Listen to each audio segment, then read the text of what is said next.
Монгол Улсын ерөнхийлөгчийн дэвшүүлсэн 100 жил 10 зорилт хөгжлийн санаачлага.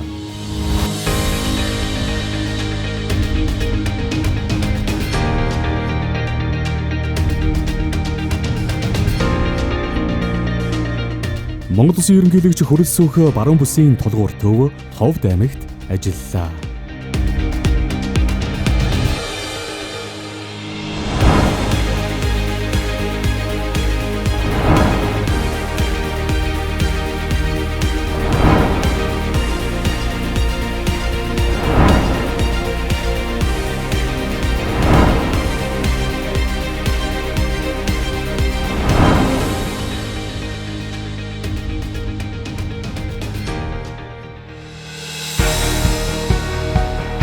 Монгол Улсын ерөнхийлөгч Хүрэл Сүх аливаа улс шатхуун эрчим хүч хүнсээ дотоодоос хангадаг байх нь чухал гэдгийг үргэлж онцолдог.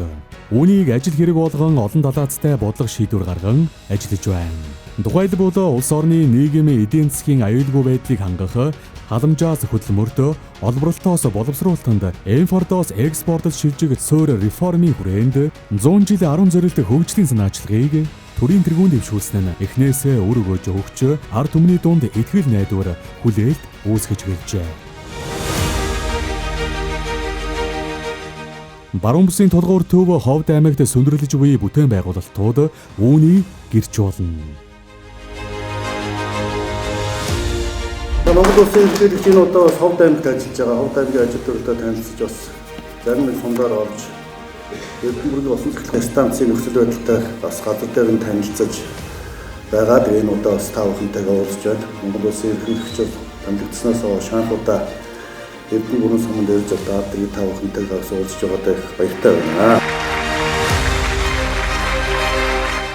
Ер нь бол нийт ховдчууд тэр чигээр бол Эрдэнэбургийн усан цэцлэг станцыг хурдан ажиллана эхлээсээ бүрэн дэмжиж байгаа. Нутгийн иргэдийн хувьд бол одоо дэмжиж явж байгаа. Тэгээ одоо энэ дэмжсээр ч ирсэн одоо ч одоо дэмжиж. Одоо бүр хүлээлтийн байдалд орчаад яралтай одоо ажлын эхлэв. Манай Ховд аймаг болохоор 13 ясны үлгий. Тэгээд ерөөсөө маш их хөдөлмөрч ажилласан ард түмэн байдаг. Төсөл маань анх хэрэгжихдээ бол бас амаргүй олон даваа гэх туулсан.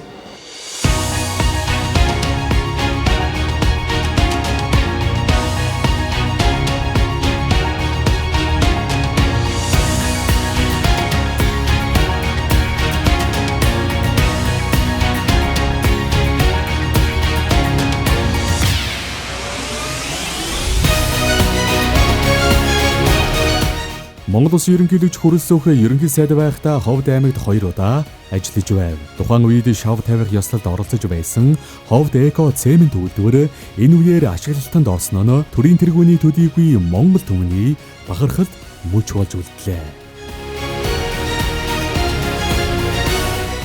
Одоогоос 4 жилийн өмнө миний тэргүүлсэн засгийн газар өндөр улс ферийн хөнгөр салхитай хөх болон хэмээх энэхүү үзэсгэлэн газарт Ховд Эко цементийн төслийг эхлүүлэх бүтээн байгуулалтын нийслэлийн ажиллагаанд оролцож байсан өнөөдөр эргэн дурсгал үнэхээр сэтгэл хангалуун сайхан байна. Тэгэхэд энэ чамарч барилга байгууламж байгаагүй тал газар байсан. Өнөөдөр ийм сайхан үйлдвэр сөндөрлөн босоод та бид энэ үйлдвэрийг нээж байгаадаа үнэхээр их сэтгэл догдолж байна.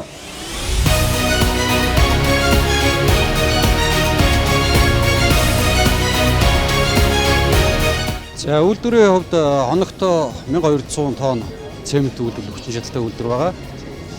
Бид энэ үйлдвэрийг 2020 оноос үйлдвэрийн бүтээн байгуулалт эхэлж 22 оны 10 сард эхний 100% ашиглалтанд оруулаад өнөөдөр ингээд үйлдвэр бүрэн хүчин чадлаараа ажиллахад бэлэн болчиход байгаа. Энэхүү сайхан байгууламжийг дандаа Монгол хүмүүс одоо барьсан. Одоо Монголын баялаг бүтээгчид энэчээ техник ажиллаж барьж ашиглалтанд оруулсан ийм сайхан үйлдвэр. За сүүлийн үед инновац технологи шингэсэн сайхан үйлдвэрүүд ашиглалтанд орж байна. Монгол улсын 408 зохист. За өнөөдөр баруун бүсийн 5 аймгийг цементээр хангах, дээрээс нь Эрдэнэбургийн усан цэцлэгийн станцыг одоо хямд цементээр хангах ийм боломж бүрдэж байна.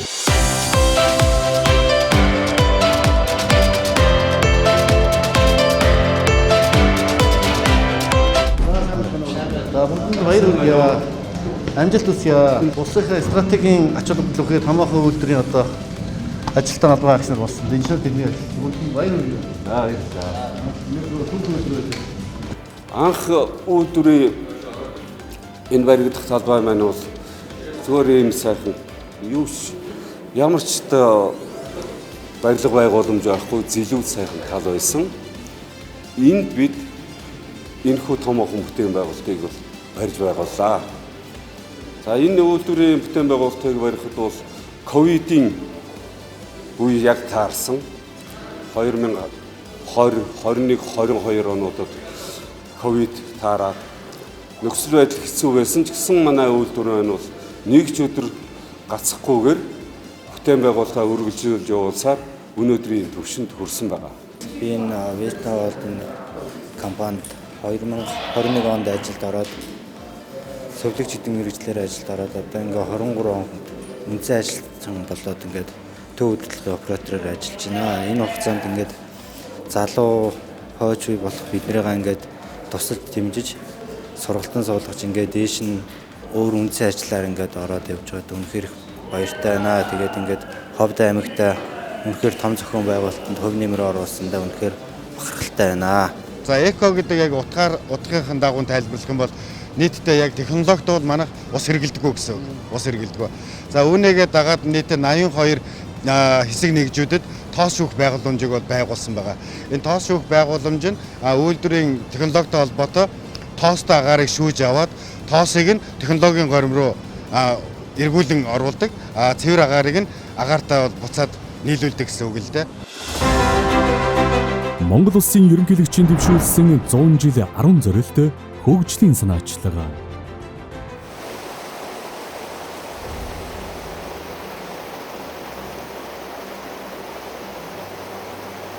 Төрийн тэргүүний 100 жил 10 зорилт хөгжлийн санаачлагын хүрээнд Монгол улсын эрчим хүчний найдвартай их усүрээр дотоодоо хангаж цаашид эрчим хүч экспортлогч улс болохоор зорж байна. Үүнд чухал хувь нэмэр оруулах томоохон төслийн нэг нь 3 аймгийн 4 сумын газар нутгийг дамнсан томоохон бүтээн байгуулалтын төсөл болох Эрдэнэ бүрэнгийн усан цахилгаан станц юм.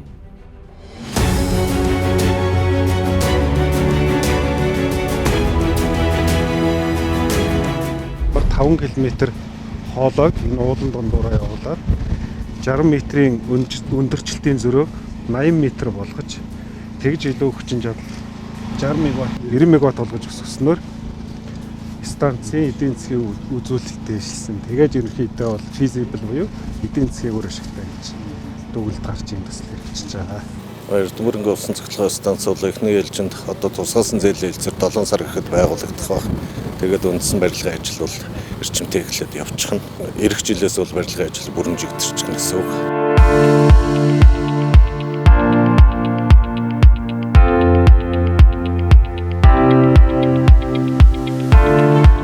Ерөнхий сайд багтаа бас одоогийн ерөнхийлөгч байна энэ усан цахилгаан станцын нээлтийг шавыг тавьж исэн.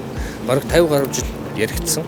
Ийм цахилгаан станцыг одоо ингээд 2019 онд эхлүүлж исэн. За өнөөдөр бол ингээд Т100 зураг төслийн ажил, макетын ажил бол бүрэн дууссан байна. Төрийн тэргүүн бас өөрийн биеэр ирж ажиллаж байна. 24 оны одоо 12 сарын 31 гэхэд бол хамгийн ихний ээлжинд ашиглалтанд цахилгаан станц бол Бөөрөлжөд цахилгаан станц байна.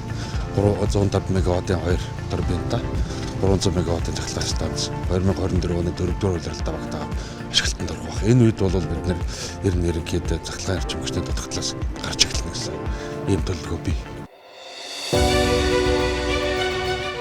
Дус цахилгаан станц баригдсанаар баруун 5 аймагуд дотооддоо хямд найдвартай их өвсвөртэй болж усалгаатай газар тариалан байгалийн аялал жуулчлал хөгжин энэ хэрээр орон нутаг иргэдийн ахуй амьдралд эерэг нөлөө үзүүлнэ. Үүнээс гадна усан цахилгаан станц Эрдэнэ бүрэн сумын байгаль экологид ямар ч сөрөг нөлөө үзүүлэхгүй гэдгийг эрдэмтэн судлаачид тогтоожээ.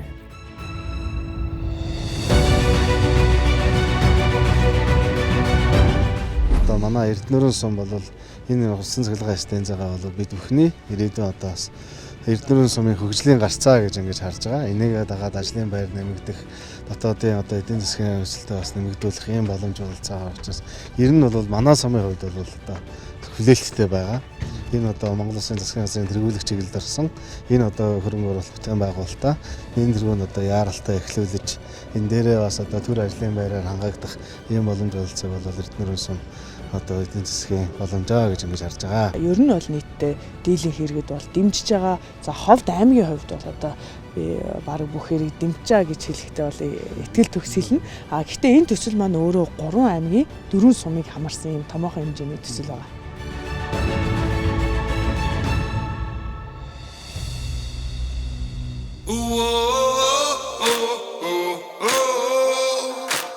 Нийт 2271 байнгын 1100 төр ажлын байр шинээр бий болж жилдээ дунджаар 376.2 тэрбум төгрөгийн орлого олох шинэ Ховд үйлдвэрлэл технологийн паркт үйлдвэрээ байгуулахаар 85 аж ахуй нэгж үйлдвэрлэлийн төслөө эрүүлжээ. Далангаа газар дээр 34 үйлдвэр тийм ээ. За улсын их хурлаар үйлдвэр технологи паркийн хуулийг би санааш батлуулаад өнгөрсөн жил хэрэгжил эхэлсэн байгаа. Энийг яг төрөөс дэд үтсэн шийдэж байгаа. Цахилгаан, дулаан, цэвэр, бохир ус, зам талбайг нь төр хийж өгөх юм.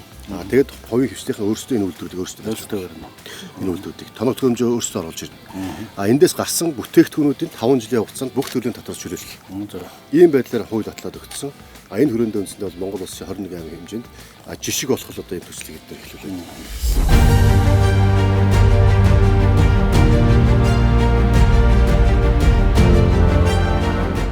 Нэг 50 болох болсон үйлдвэрлэдэг.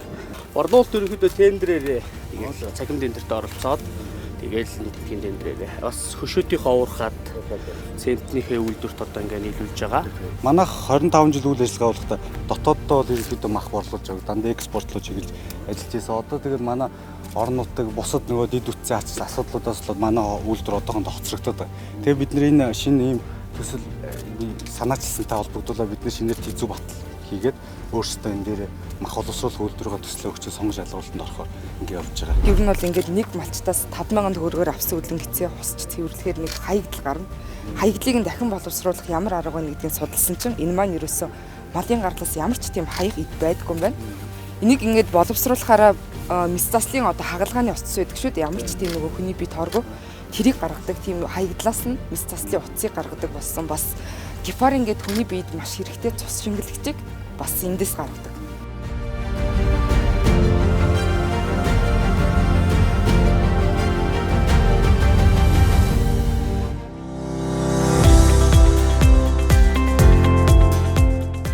Ховд аймгийн хүнсний ногоо тариалалтаар улсдаа 4-р ордог боловч хөдөө аж ахуйн бусад бүтээгдэхүүн болох сүү, цагаан идэ, махан бүтээгдэхүүн улсын дунджаас 30-аас 40% үнэтэй байдаг. Харин Ховд агропарк төслийг хэрэгжүүлснээр дээрх бараа бүтээгдэхүүний үн буурч 1000-аас 1500 хүний ажлын байр бий болохоос гадна шинэ Ховд үйлдвэрлэл технологийн паркийн үйлдвэрүүдийн үндсэн түүхийд хангагч болох боломжтой. Ховд агропарк төсөл бол 2021 оны аймгийн иргэдийн төлөөлөгчдийн хурлаар албан ёсны орон нутгийн оролцоот ийм төслийн байгууллага болж ингэж батлагдсан. Тэгээд 2022 оноос үндсэндээ ерөнхий үйл ажиллагаа маань эхлээд бид бүхэн одоо ингэ явж байна. Ховдод өнгөрсөн жил усны асуудал нэлээд хүнд байсан. Тэгмжээс ургацууд бас бага хэмжээгээр буурч одоо энэ жил бас хүлээлттэй байна. Тэгээд ямар ч байсан болох байх гэсэн тийм югаар л та ажиллаж байна. Ерөнхийлөгчийн дэвшүүлсэн хүнсний хувьсгал бөгөөд тэр бомод үндэсний хөтөлбөрийн хүрээнд бид нар өөрийнхөө одоо газар нутагт дээрээ одоо жимсний аж ахуйг байгуулах, за мөн одоо хөлөмжийн аж ахуй байгуулах, мод үржүүлийн одоо аж ахуй эдгээрийг одоо байгуулах төлөвлөлөөд одоо ингээд ус гаргах л одоо асуудал дээр бид нар явж байна.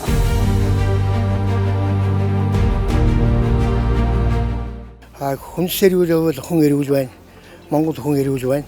Монгол хүн эрүүл бол Монгол түмэн бол одоо хүчрхэг байна гэсэн одоо ураа заалт бас маш том сайхан сургаалын гэлсэн байдаг. Ерөнхийлөгч маань тэр хүний гаргасан уриалгыг манай аймаг сум маань хүлээн авч газар тариалгынхаа төрлийг бас олшруулж ингэ тариалалтаа бид ингэж явуулж байгаа. Миний хийж бүтээж байгаа бүтээл Ховд аймгийн дээдлэлд 4 газрын мод тарьсан хуваарь тэр дотор төрөлбөрийн жимслэг жимсүүд тарьдаг.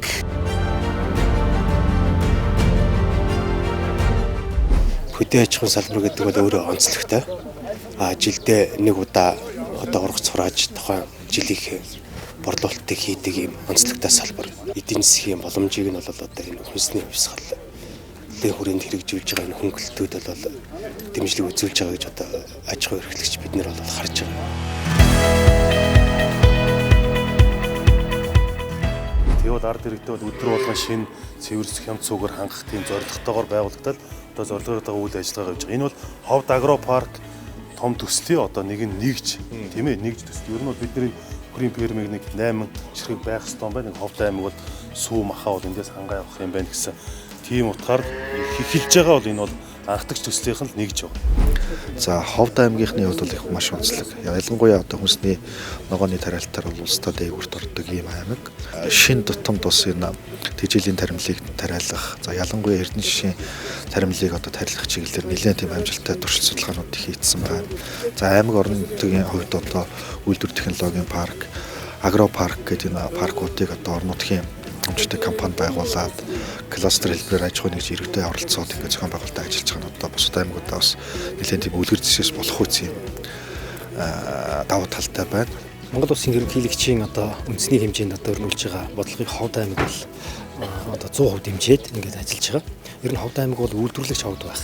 Ийм одоо томоохон зорилттой байдаг. Ингээд ажиллаж байгаа маа. За хүнсний хувьсгалын хүрээнд одоо Ховд аймаг бол газар тариалан малаж хослуулж хөгжүүлдэг ийм одоо онцлогтой аймаг. За бид хүн бол жилд 3000 орчим одоо га тариалалт хийж жилийн дүнгээр 30 орчим мянган га одоо тоон ургац хурааж явдаг ийм аймаг байна.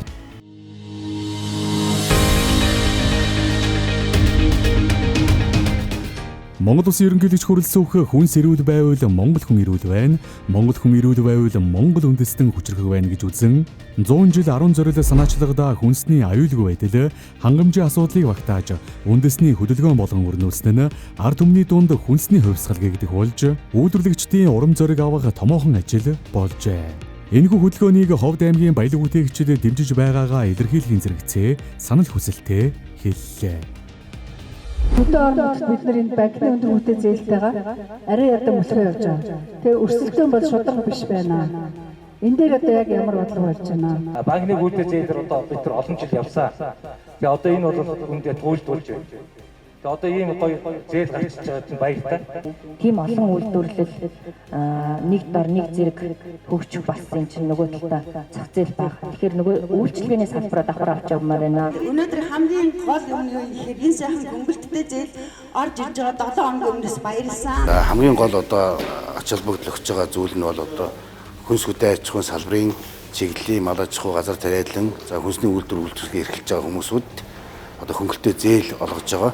Ялангуяа 13-6 гэсэн ийм харьцааны зээлийн хэлбэрийг зээлийн одоо үйл ажиллагааны чиглэлийн юмнуудыг сайн тодорхой мэдээлэл өглөө. Энэ бол одоо бас ач холбогдол өгсөн, үр дүнгээ өгсөн ийм ажил гэж бодож байна.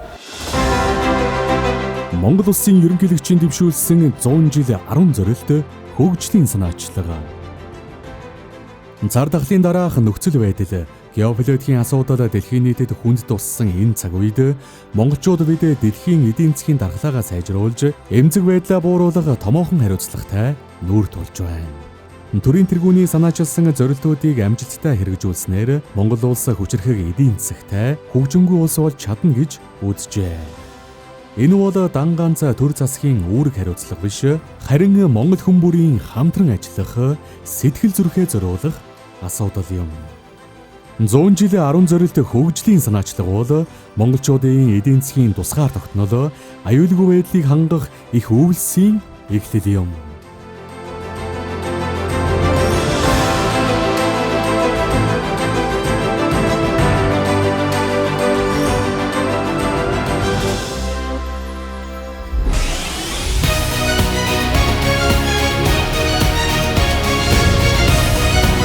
Монгол Улсын ерөнхийлөгчийн дэвшүүлсэн 100 жил 10 зорилт хөгжлийн санаачлага.